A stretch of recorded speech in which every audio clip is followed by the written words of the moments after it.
Random Hugs Revolution.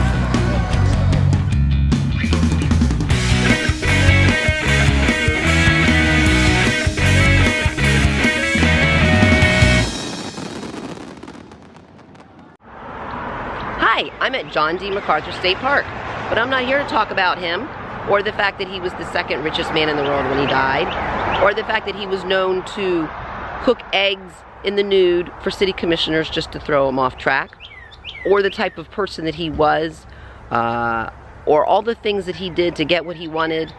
There are plenty of books and movies and all about that. I am not also here to talk about the fact that he created and changed the city that I now call home. So why am I here?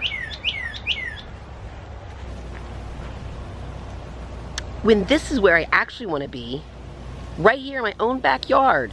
Why in my own backyard? What in the world does this have to do with Walt Disney World?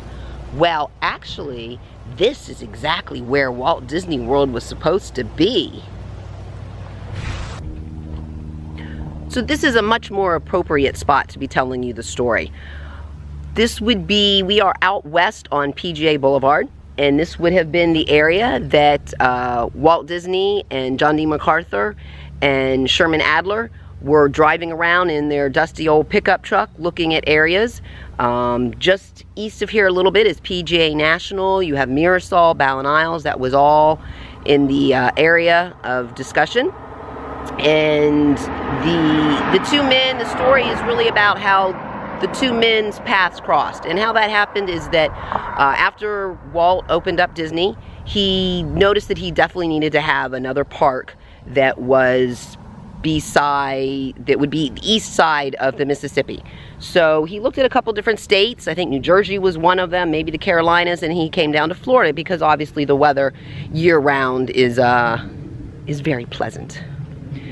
So John D. MacArthur had heard about this and picked up on it, and a meeting was arranged between Walt and himself. And like I said, they hit it off right away, and they had decided that they were going to have sort of a joint venture. John D. MacArthur had brought along RCA, Radio Communication Association, and NBC, which was, they were at that point getting ready to start. And it was going to be that MacArthur supplied the land, Walt supplied the park, and the NBC would be the media outlet for their different needs with the movies and the TV shows and everything that Walt was starting to work on. So, like I said, they hit it off. They made an agreement the old Florida fashion way, which was rumored that MacArthur and Disney stripped down to their underwear and jumped in a lake and shook hands. Now, whether it was Disney really did that or somebody else did it for them, but that's the rumor. And we're going to stick with it for now, for the story's sake. And so everybody went on their way and everything was great.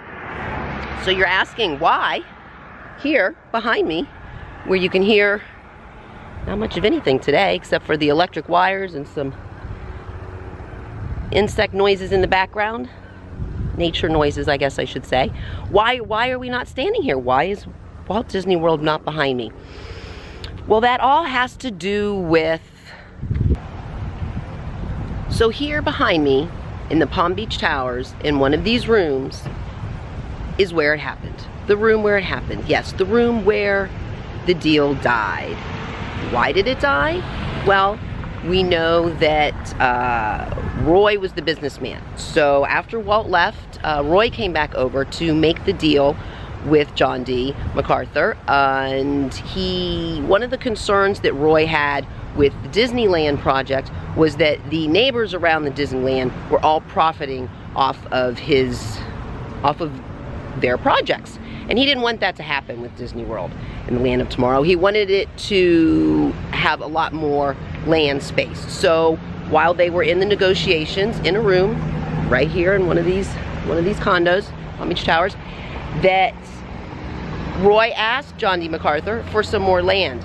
And he took this as a deal breaker. And in his personality, that was it. He got up and left. He's quoted as saying, "I had to get the hell out of there before I punched that goddamn beagle in the nose." And that was it. History was made. There are different rumors to how he actually decided to go up north to Orlando.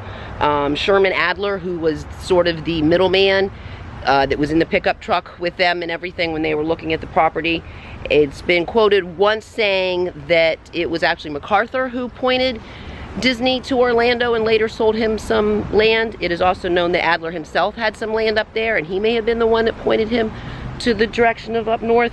Doesn't really matter. But the bottom line is this is where the deal died. And from here on out, it's all about Orlando. Thanks so much for joining me on this trip. I hope you really enjoyed the story. I really enjoyed telling it to you. And thanks a lot. Make sure to go out and give someone a random hug today, and we'll see you real soon.